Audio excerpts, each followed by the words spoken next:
하나님이 준비하신 아리마대 사람 요셉에 의해서 예수님의 시체는 십자가에서 내려져 세마포에 쌓여 무덤에 안치되지요. 그리고 그 무덤 입구는 큰 돌로 막습니다. 그리고 그 다음 날입니다. 그 다음 날 대제사장과 바리새인들이 빌라도를 찾아갑니다. 그리고 하는 말이 예수님의 무덤을 막고 있는 저 돌문을 좀 지킬 수 있도록 허락해 달라는 겁니다. 왜냐하면 생전에 예수님의 제자들과 사람들과 하는 대화 속에서 죽은 다음에 3일 후가 되면 자신이 살아난다고 했는데 혹시나 사람이 다시 살아날 일은 없고 만약에 예수의 그 시체를 제자들이 도둑질해 가서 돌아가서 다음에 예수님이 살아났다라고 그렇게 소문을 내면 보통 곤욕스러운 일이 아니니 그러지 않도록 무덤 문을 좀 지킬 수 있도록 그리해 달라고 요청을 합니다. 빌라도는 그 요청을 받아들이고 경비병을 세워서 예수님의 무덤을 지키게 합니다. 마태복음 27장 66절에 보면 그들이 경비병과 함께 가서 돌을 임봉하고 무덤을 굳게 지키니라 라고 기록해 놨습니다. 이 말씀에 의하면은 단지 경비병만 그 무덤을 지키게 한 것이 아니라 임봉했다라는 표현이 거기에 더 첨가된 걸 봅니다. 임봉했다라고 하는 말은 여러분이 잘 아시는 것처럼 이제 무덤 입구에 돌을 거기다가 막고 그 틈을 갖가지 진흙과 같은 것으로 잘 이렇게 봉합을 한 것이지요. 봉의를 한 것입니다.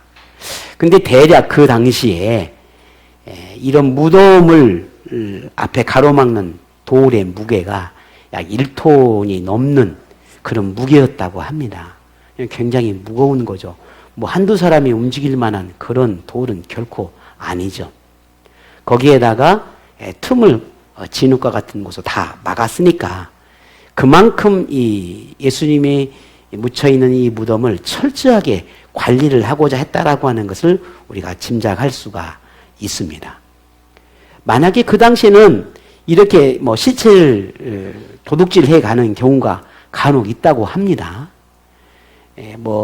이렇게 원한을 샀거나 이런 관계에 있으면 그렇게 도둑질을 해 가서 시체를 돌아가 가지고 거기에 뭔가 해를 가하는 그런 일도 있었다고 하는데 그러다 보니까 아마 이런 문화 때문에 대제사장과 바리새인들이 그러지 않았을까 싶습니다. 그런데 이렇게까지 완벽하게 했는데 누가 그 예수님의 시체를 돌아갈 수 있으며 또 이렇게 엄격하게 지키고 있는데 대제사장들이나 바리새인들이 걱정할 일이 일어나겠습니까? 그럴 일은 없지요. 그렇게 예수님이 무덤에 안치되고 사흘이 지난 안식일 다음 날 새벽이 되었습니다. 그 새벽에 예수님의 무덤을 향해 발걸음을 재촉하는 여자들이 있었습니다.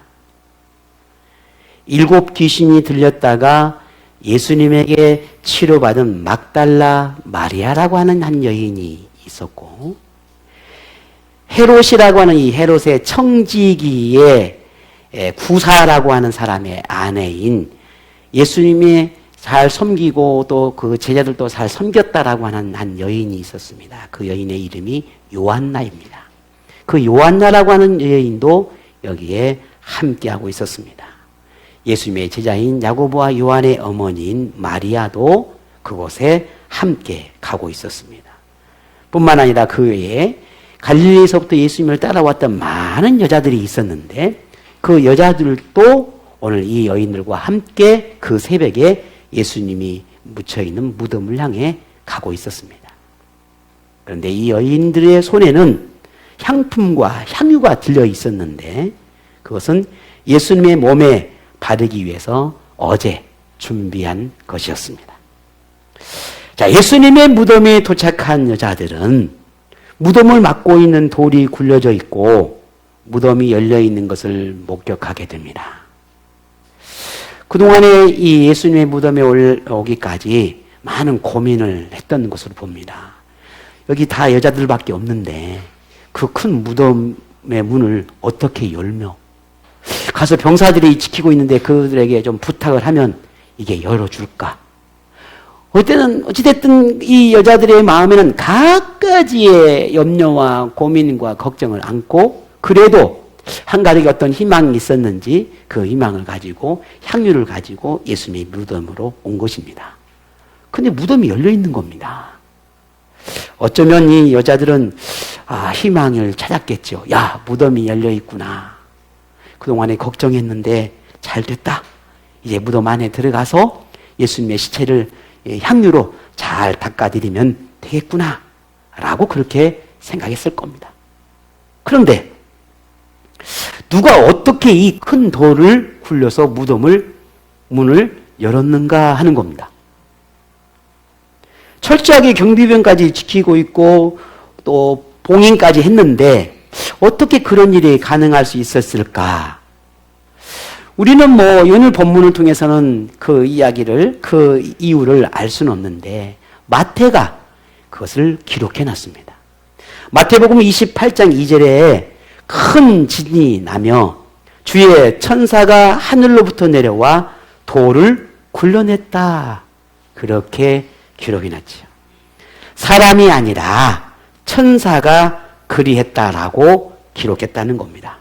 자, 그러면 우리는 이해가 되는 거예요.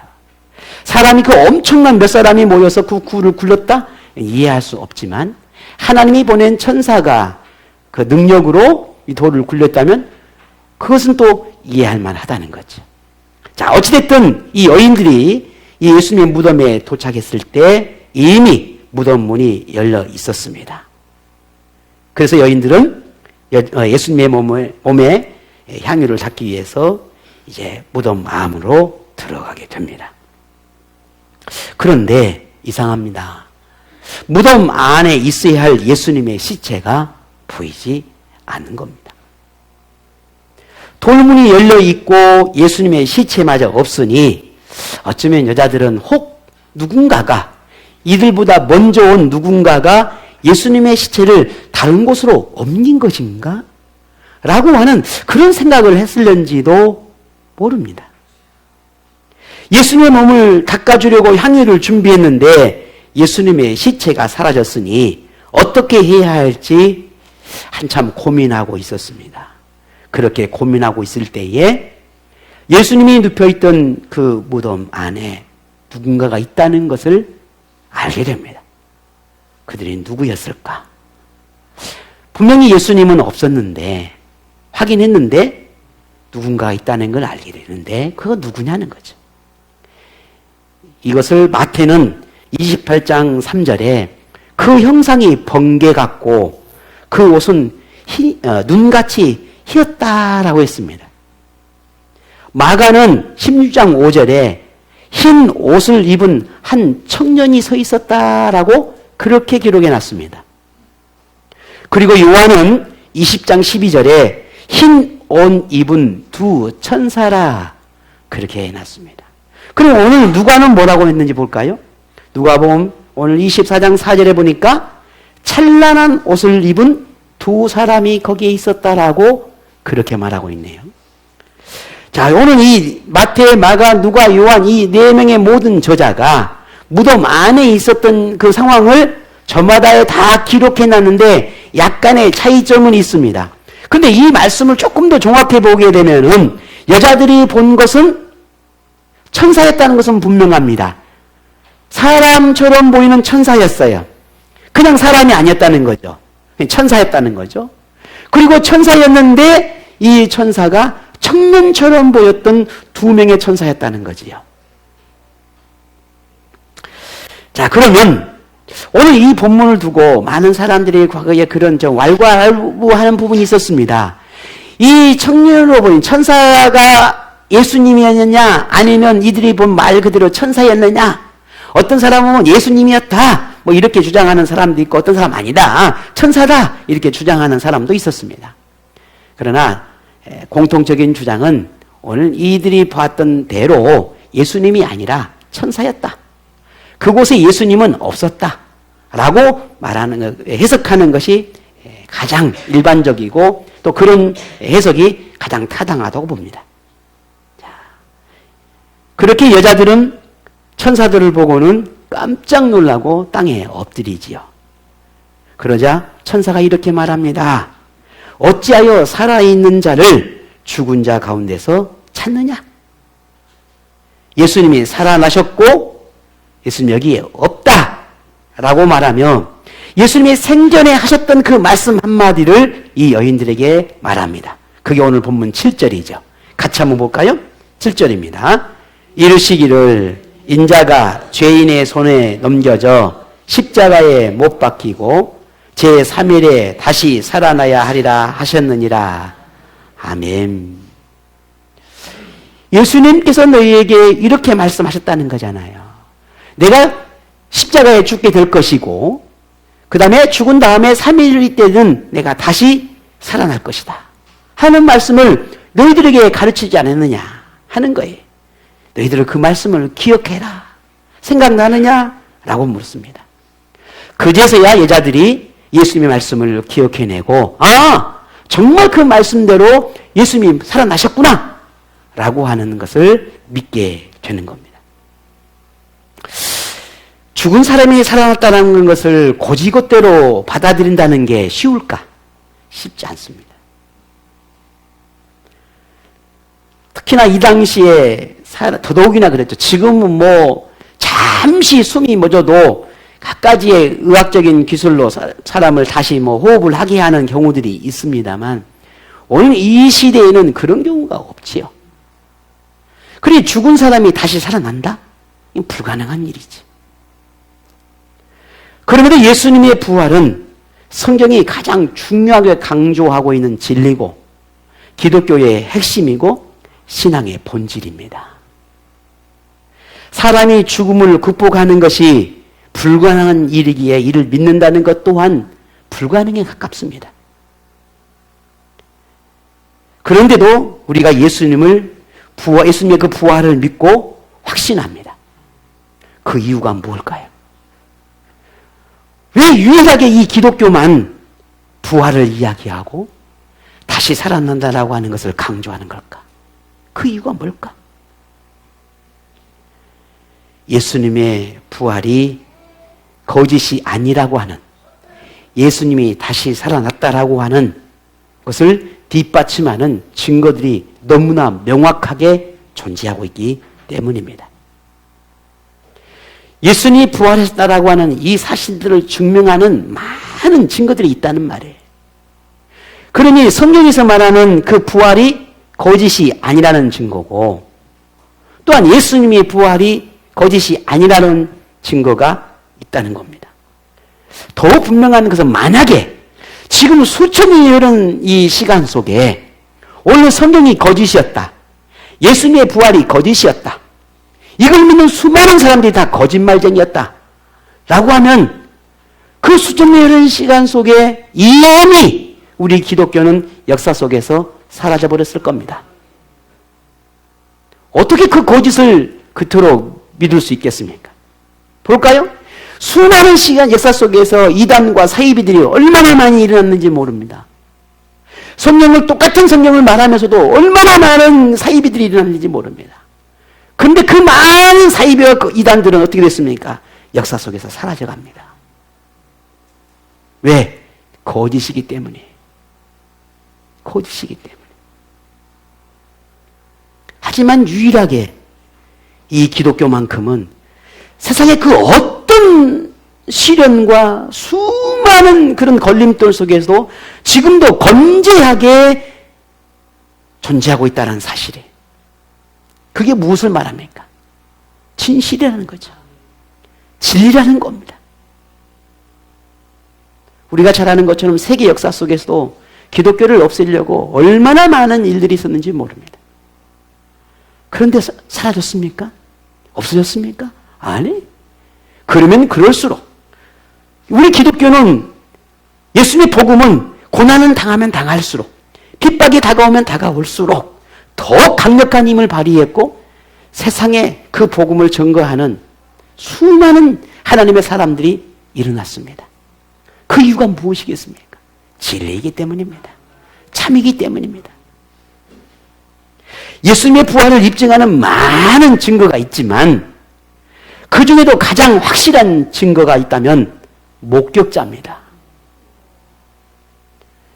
최근에 우리 순천에 아주 슬픈 일이 있었잖아요. 그게 빨리 해결할 수 있었던 이유가 뭐예요? 목격자 때문이잖아요.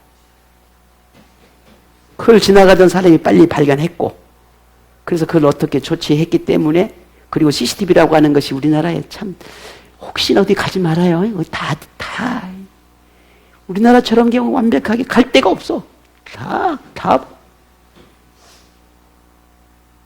그래서 그 모든 것들이 쉽게 잘 풀릴 수 있었어요. 예수님의 부활을 증명할 수 있는 많은 증거들 중에 가장 확실하다고 말할 수 있는 증거가 뭘까라고 할 때 목격자예요. 직접 봤단 말이에요. 근데 그 목격자라고 하는 사람이 한두 사람이 아니라는 겁니다. 예수님의 몸의 향유를 바르기 위해서 안식 후 첫날 무덤을 찾았던 여자들이 예수님의 부활을 목격한 최초의 목격자이지요. 근데 그 증인이라고 불리는 이 목격자들이 오늘 본문에만 3명이 나오죠. 이름만 등록한 사람, 이름만 밝혀진 사람이 3명이에요. 그리고 이름이 밝혀지지 않는 여자들도 여러 명이 있다라고 말하고 있어요. 만일 한두 명에 그쳤다면 거짓이라고 말할 수 있죠. 야, 너희들이 이렇게 짜가지고 거짓말한 게 아니야? 라고 말할 수 있겠지만 한두 사람이 아니라 많은 사람이 있다면 어떻게 그걸 거짓으로 꾸며낼 수 있었겠습니까? 심지어 오늘도 2-3명만 증인이 있으면 그것을 증인으로 인정하고 그리고 그 어떤 그 효력을 인정하는데 더 많은 사람, 그 많은 사람이 예수님의 부활을 보았고 확인했는데 어떻게 그걸 거짓이라고 말할 수 있겠습니까? 그럴 수 없지요. 이보다 더 확실한 증거가 어디 있겠습니까? 그런데도 안타깝게도 예나 지금이나 예수님의 부활을 믿음으로 받아들이지 못하는 사람들은 여전히 있지요. 여자들이 예수님이 무덤에 계시지 않는다는 걸 직접 보고 난 다음에 주변 사람들과 11명의 제자들을 찾아가서 알립니다. 예수님이 다시 살아났습니다. 우리가 향유를 가서 예수님의 몸에 발라드리려고 했는데 가서 보니까 무덤이 열려있고 그것이 아무도 없었습니다. 예수님이 있어야 되는데 없습니다. 근데 천사가 나타나서 예수님이 부활했다고 말합니다. 그리고 우리에게 말합니다. 너희들이 가서 빨리 제자들에게 알려줘라. 예수님이 부활했다는 이 사실을 알려줘라고 해서 우리가 정말 숨이 차게 달려와서 여러분이 알려드립니다. 예수님이 부활했습니다. 다시 살아나셨습니다. 그런데 이 여자들의 말을 들은 제자들의 반응이 참으로 놀랍습니다. 오늘 11절을 볼까요? 같이 봅니다. 시작. 그들의 말이 허탄한 듯이 들려 믿지 아니하나 했습니다. 사도들은 제자들을 말합니다. 제자들이 이 여인의 말을 믿지 않았다라는 겁니다. 근데 그 여인의 말을 어떻게 취급했냐면 허탄한 듯 했어요. 이 허탄한 듯, 이 허탄하다라고 하는 말은 쓸데없다라는 거예요. 제가 요즘 여러분 우리 아이들한테 그러면 야 쓸데없는 소리 하지 마라. 이런 소리 많이 한단 말이죠. 의미 없다는 거예요. 아무 의미가 없어. 신빙성이 없는 말이야. 말도 되지도 않는 말이라는 거죠. 이 여자들이 예수님을 봤다고 예수님의 이 부활함을 내가 봤다라고 하는 것도 불구하고 에이 쓸데없는 소리 하고 있어. 그는 거짓말하지 말라는 거죠. 에이 그런 일이 어디 있어. 하지마. 그런 말 하지마. 말도 안 되는 소리 하고 있어. 라고 취급하고 믿지 않았다는 겁니다. 그런데 가만히 생각해 보면 이들의 방이 어쩌면 당연할는지도 모릅니다. 왜냐하면 예수님이 살아생전에 이들에게 예수님의 부활을 누누이 그렇게 가르쳤지만 그들은 믿지 않았거든요. 예수님이 직접 말씀하신 것도 믿지 않았는데 뭔 여자들이 달려와서 예수님이 부활했다고 하니 믿겠냐는 거예요. 믿을 수가 없지요. 그러니 이들에게는 도대체 어떻게 해야 이들의 이 믿음을 좀 줄 수 있을까? 어찌됐든 이들은 이 여자들의 말을, 그 증언을 믿지 않았습니다. 현재도 예수님의 부활에 관하여 학문적인 지식이나 과학적인 사고나 경험 등으로 무엇으로 비춰보아도 납득하기가 어렵다라고 말하는 사람들이 참 많죠. 죽은 사람이 다시 살아나는 걸 확률적으로 봐도 그건 불가능에 가깝다라고 말하지요. 그래서 믿을 수 없다고 취급합니다. 그럴 리는 없다라고 단정하지요. 그렇지 않다. 그것은 기독교가 지어낸 이야기다 라고 단정해버립니다. 그게 오늘 우리가 세상 살아가는 모습들이죠. 예수님의 부활을 직접 목격한 것이 아니니 이런 반응이 어쩌면 당연할는지 모르죠. 하지만 우리는 보았습니까? 아니죠. 우리도 보지 않았어요. 근데 우리는 왜 믿는 겁니까? 보지도 않았는데. 여러분 왜 믿는 거예요? 왜 예수님이 부활하심을 믿는 겁니까? 보셨어요? 아무도 안 봤잖아요. 그러면 무덤도 안 봤고 살아난 예수님은 보셨나요? 만나보셨어요? 살아난 예수님도 안 만나보셨잖아요. 근데 왜 믿는 거예요? 한번 생각해보세요. 내 머리는, 내 정신은 온전한가? 왜 믿는 거죠? 우리는 사실이라는 걸 믿고 왜 사실이라는 걸 믿느냐? 목격자가 있고 증인이 있고 증거가 있기 때문에 우리는 믿는다고 말합니다. 그게 확실하기 때문입니다. 세상의 것은 말이죠. 내가 직접 경험하고 내가 직접 보고 내가 뭔가 만져봐야 그게 진리다, 그게 옳다, 아니면 그게 있다라고 말하지 않는 게 수두룩합니다. 너무너무 많아요. 예수님의 부활도 마찬가지입니다. 우리가 직접 보지 않았지만 그 증거가 분명하고 예수님을 목격한 증인이 있으니 우리는 인정할 수밖에 없는 겁니다. 그래서 하나님은 예수님의 부활에 대해서 사실임을 입증하기 위해서 증거와 증인을 남기셨습니다. 그것이 성경이에요. 이게 성경이에요. 그래서 우리가 성경을 보면 누구를 발견하냐면 부활하신 예수님을 발견하는 겁니다. 왜? 이게 진실이니까. 이렇게까지 확실하게 하신 것은, 우리에게 이런 증거와 증인을 남겨둔 것은 오늘 우리에게 믿음을 갖게 하기 위함이에요. 뭔가를 증명하기 위한 것이 아니라 우리에게 믿음을 갖기 위한 겁니다. 성경은 우리에게 하나님의 존재를 증명하기 위해서 존재하는 게 아닙니다. 우리에게 믿음을 주기 위해서 존재하는 거예요. 이걸 우리는 분명히 알아야 합니다. 누가는 부활을 의심하는 제자들에 대해서 언급했지만 11 제자 중에 베드로의 반응에 대해서도 주의 깊게 기록했다는 것을 우리가 조금 더 살펴볼 필요가 있습니다. 다른 제자들은 여자들의 말을 듣는 순간에 에이 쓸데없는 소리 라고 취급했지만 베드로는 그 말을 듣고 직접 확인하고 싶어서 예수님의 무덤으로 달려가는 모습을 봅니다. 오늘 본문 12절이죠. 같이 한번 볼까요? 같이 읽습니다. 베드로는 일어나 무덤에 달려가서 구부려 들여다보니 세마포만 보이는지라 그 된 일을 놀랍게 여기며 집으로 돌아가니라. 아멘. 잠깐 한번 상상을 해보십시다. 열심히 베드로가 예수님의 무덤으로 달려갑니다. 달려가는 사이에 베드로의 마음에 생각 속에 어떤 생각을 하고 달려갔을까요? 하나였을 것 같아요. 진짜일까? 진짜일까? 진짜 예수님이 부활했을까? 아, 맞아. 그 예수님이 생전에 부활한다고 하셨는데 그게 진짜란 말이야? 아, 진짜야? 진짜야? 그럼 진짜면 어떡하지? 이런 생각이 있는지도 모르지요.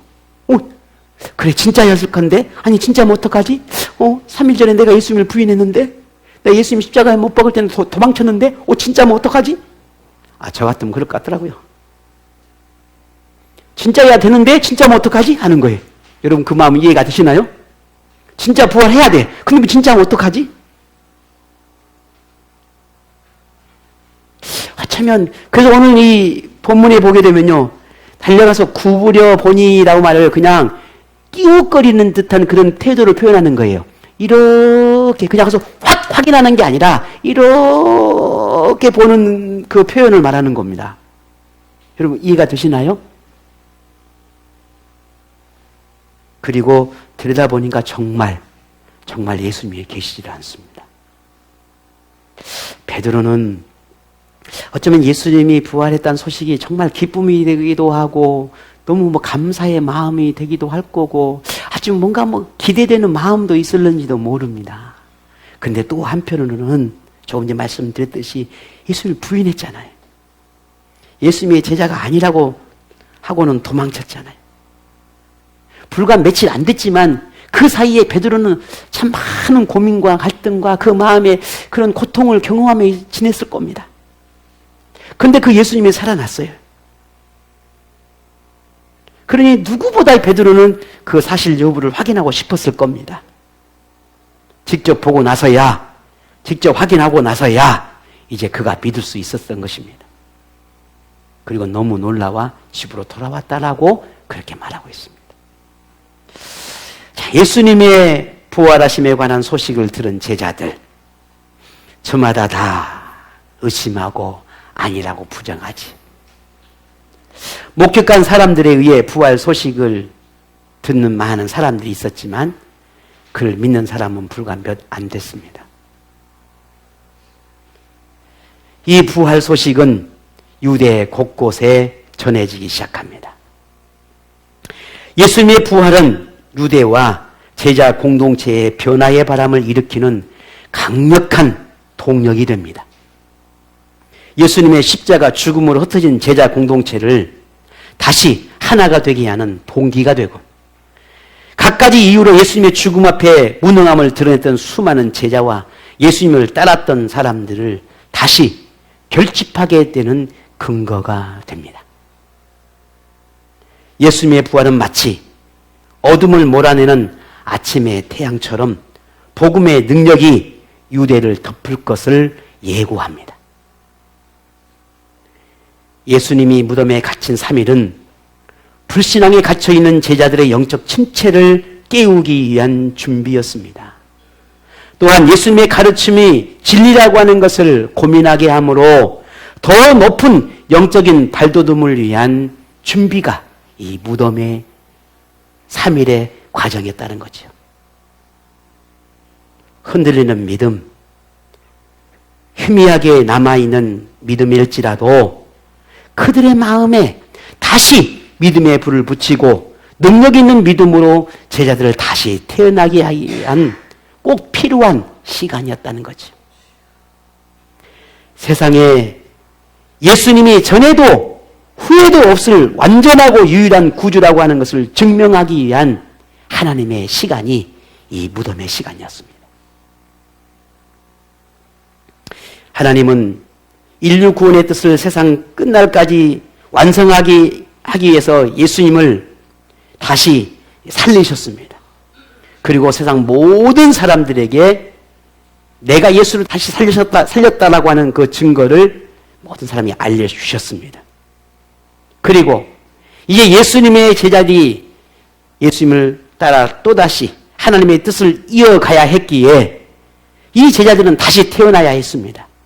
지금의 믿음으로는 예수님처럼 다시 하나님의 뜻을 이룰 만한 삶을 살아내는 그런 믿음도, 그런 용기도, 그런 담대함도, 그런 힘도 아직 이들에게는 없었습니다. 그러니 예수님에게 3년 동안 배웠던 그 모든 말씀들, 그 말씀이 진리이고 완전한 가르침이었다라고 하는 것을 단 0.1%도 의심하지 않는 완벽한 믿음이 이들에게 필요했던 겁니다. 그래서 제자들과 인류에게 온전한 믿음을 주기 위해 예수님이 무덤에서 3일을 머물렀고 그리고 스스로 무덤에서 걸어 나오심으로 구주이심을 증명해 보이셨던 겁니다. 그리고 제자들을 만나는 겁니다. 내가 부활한 예수다. 무덤은 죽음의 장소가 아니라 하나님이 예수님을 품고 때를 기다리는 곳이었습니다. 무덤은 세상을 구원하기 위한 하나님의 뜻을 완성하기 위해 잠시 멈추었던 곳입니다.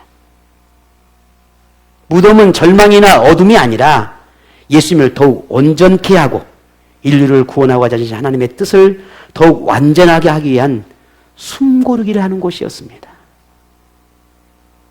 하나님은 예수님의 다시 살려내심으로 그 뜻을 온전히 이루셨습니다.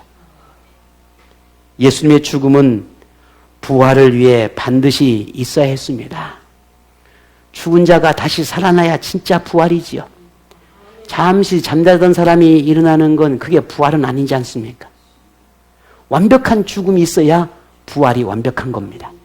그러니 예수님의 부활이 완벽한 것은 예수님의 죽음이 완전하기 때문입니다. 무덤에 장사되고 돌문에 갇힌 것은 부활의 진리를 위해 꼭 필요했다는 말입니다. 예수님의 죽음을 강력하게 몰아갔던 유대교 지도자들의 악행은 오히려 세상에 예수님의 부활과 구원의 영광을 더욱 빛나게 하는 어둠에 불과했습니다. 하나님의 뜻을 절대로 막을 수 없었죠. 세상 누가 하나님의 일하심을 막을 수 있겠습니까? 없습니다. 인류를 향한 하나님의 뜨거운 사랑을 시킬 존재가 뭐가 있겠습니까? 그래서 바울이 그러지 않습니까?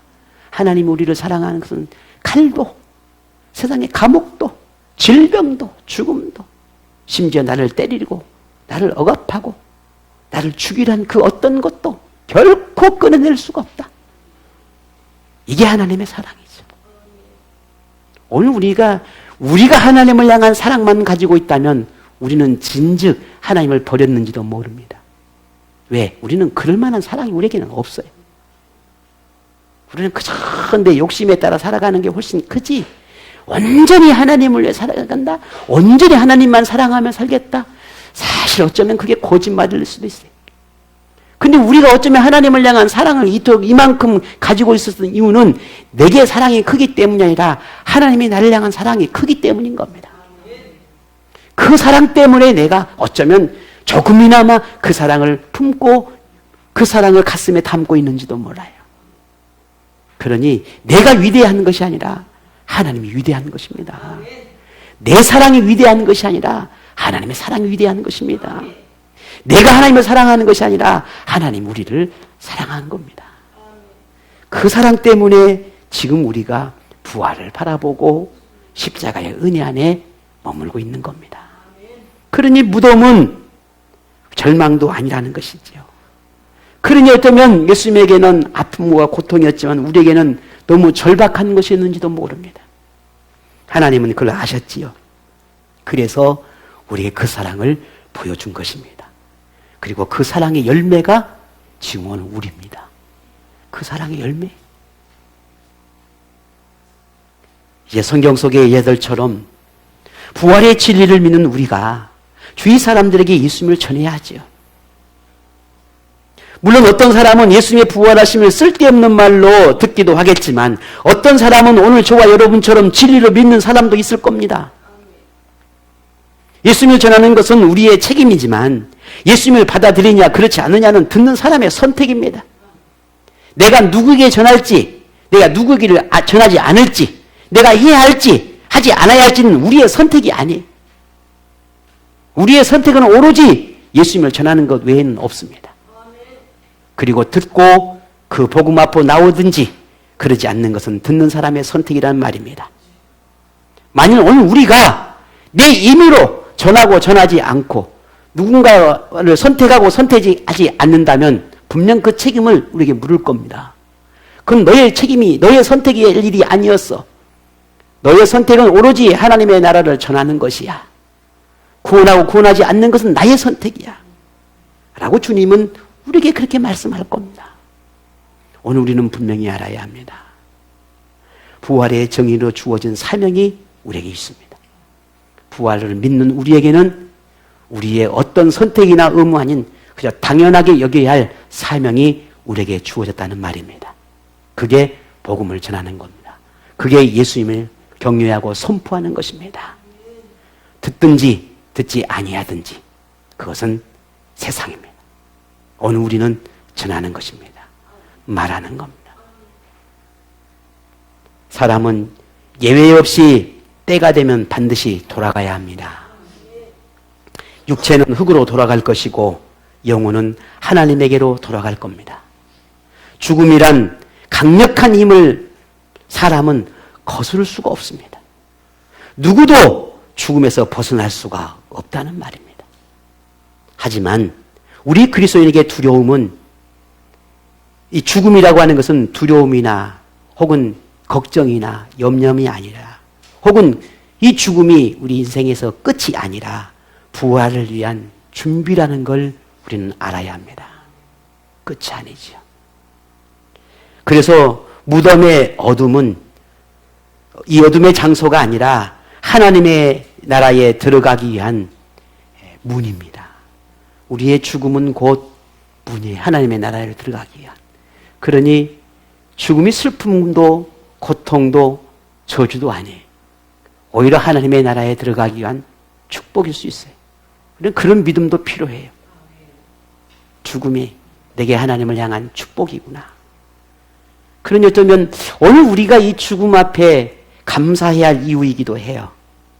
험난한 우리의 삶의 여정을 마치고 이제 하나님의 나라에 가는 그 문을 열고 들어가는 것이니, 어쩌면 이 모든 고단한 삶을 마무리하고 오직 하나님의 나라에 들어가는 그 평강을 누리는 삶이 되었으니 어쩌면 감사하고 기뻐하고 즐거워해야 할 일인지도 몰라요. 어쩌면 우리에게는 그런 믿음이 필요합니다. 오늘 저와 여러분에게 이런 믿음이 있었으면 좋겠습니다.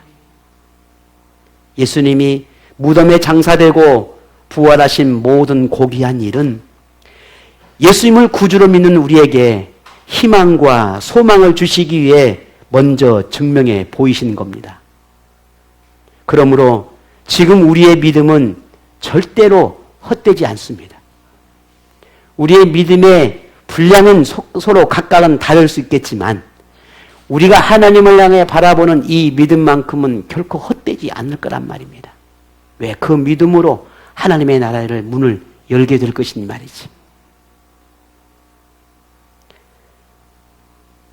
그러니 오늘 저와 여러분, 지금 내가 살아가는, 우리가 살아가고 있는 지금 이 땅의 삶, 하나님이 누구에게 어느 곳을 허락할지, 그것은 내가 지금 살아가고 있는 이 땅의 삶 속에서 사는 믿음과 신앙의 삶에 달려 있습니다. 내가 어떻게 살아가고 무엇을 위해 살아가며 어디를 향해 살아가고 있는지, 내가 무엇이 내 인생의 목적을 두고 살아가고 있는지에 따라서 우리의 마지막 종착적인 점이 달라질 거란 말이죠. 이것은 우리의 선택의 문제가 아닙니다. 하나님입니다. 하지만 우리에게는 기회를 주고 있습니다. 내 삶을 어떻게 살아가야 할지, 지금 나는 어떻게 살아가고 있는지 분명 고민해야 합니다. 왜냐하면 우리에게 주어진 시간이 결코 길지 않을 수 있기 때문입니다. 우리가 부활의 소망을 품고 믿음과 신앙의 삶을 끝까지 성실하게 살아낼 때 예수님처럼 부활의 영광이 임하게 될 것입니다. 이제 우리의 삶에 변화가 있기를 간절히 바랍니다. 예수님의 부활을 전하는 우리 함께 그 사명에 충실하고 구원의 은혜를 우리의 가슴에 품고 하나님이 내게 맡긴 가정, 교회, 그리고 우리의 영적인 아버지인 이 하나님을 성실하게 섬기며 사랑하며 나누며 그렇게 하나님이 기뻐하시는 삶을 살아가며 하늘 소망을 품고 세상을 살아내는 삶이 되어질 때 우리에게는 부활의 영광을 누리게 되는 복이 임하게 될 것입니다. 이 부활의 영광이 오늘 여러분 모두에게 임하기를 축복합니다.